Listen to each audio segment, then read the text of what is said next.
Assalamualaikum warahmatullahi wabarakatuh. Sahabat virtual yang dirahmati oleh Allah, kita memasuki bulan suci Ramadan, yang mana kita semuanya mempunyai kewajiban untuk melakukannya.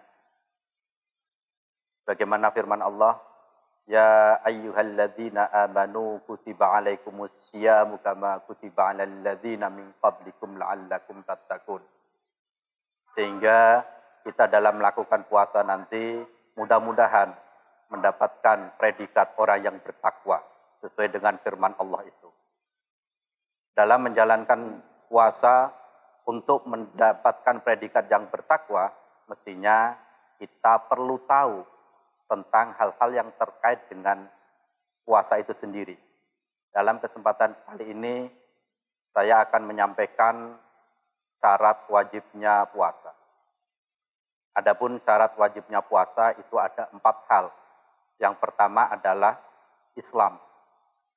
Orang yang beragama Islam berkewajiban untuk menunaikan ibadah puasa. Selain Muslim atau non-Muslim tidak berkewajiban.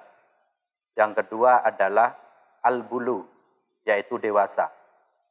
Ada 2 pembatasan dalam menentukan kedewasaan seseorang, yaitu pertama batasan umur, yang kedua adalah batasan tanda-tanda. Batasan umur bagi laki-laki maupun perempuan itu 15 tahun, sehingga ketika seseorang, baik laki-laki maupun perempuan, ketika menginjak usia 15 tahun, maka dia sudah dikategorikan orang yang dewasa. Batasan yang kedua adalah tanda-tanda. Bagi perempuan, tanda kedewasaan yaitu keluarnya darah menstruasi atau haid. Bagi laki-laki, yaitu ihtilam atau bermimpi keluar air sperma. Dalam bahasa kita sering disebut dengan mimpi basah.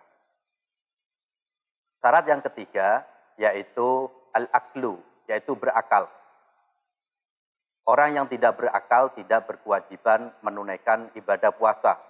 Contoh orang yang sedang gila itu tidak berkewajiban menunaikan ibadah puasa. Yang keempat adalah al-qudrah ala shaum, hissan au syar'an. Jadi ada kemampuan untuk melakukan puasa baik secara hissan atau syar'an. Ada orang yang dikatakan tidak mampu secara hissi, secara fisik, secara zahir. Contoh adalah orang yang sedang sakit. Itu tidak mampu melakukan puasa hissan. Memang keadaan fisiknya tidak mampu. Contoh lagi adalah orang yang berusia tua renta. Atau dalam bahasanya orang yang sudah sangat tua sehingga tidak mungkin untuk melakukan puasa. Contoh kedua-dua contoh ini dikatakan orang yang tidak mampu dalam arti hissan. Ada lagi tidak mampu karena syar'an. Contoh orang yang haid, orang yang sedang nifas, meskipun secara fisik dia tidak dikategorikan orang yang tidak mampu, tapi secara syarak membatasinya.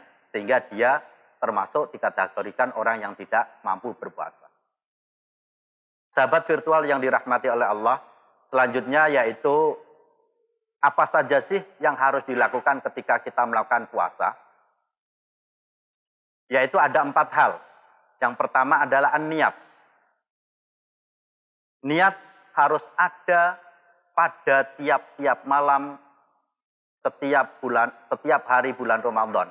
Artinya sebelum melakukan puasa itu malam harinya harus berniat.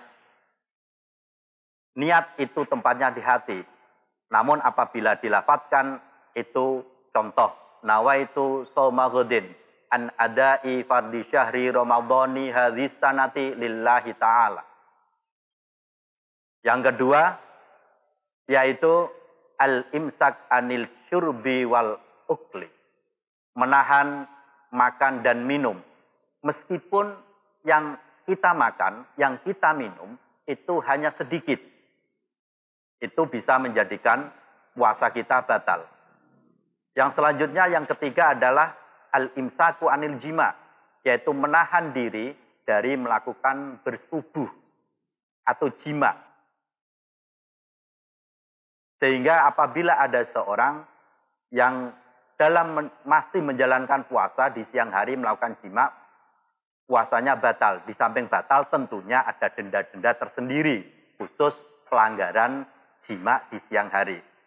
Yang keempat adalah al-imsak an ta'ammudil qai, artinya menahan dari sengaja muntah. Sengaja muntah beda dengan muntah. Jadi yang dibatalkan adalah ada kesengajaan, ada perbuatan sehingga dengan perbuatan itu dia bisa muntah. Beda dengan halnya ketika muntah itu tidak sengaja. Contoh, ketika kita bepergian naik bis karena tidak tahan dengan suasana bis, dengan keadaan bis, bau bensin atau yang lain sehingga muntah, mau tidak mau harus muntah, maka tidak batal. Contoh lagi, ketika kita berjalan naik kapal laut.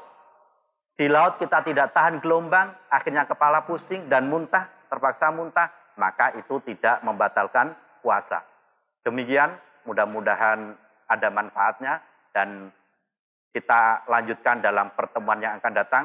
Wassalamualaikum warahmatullahi wabarakatuh.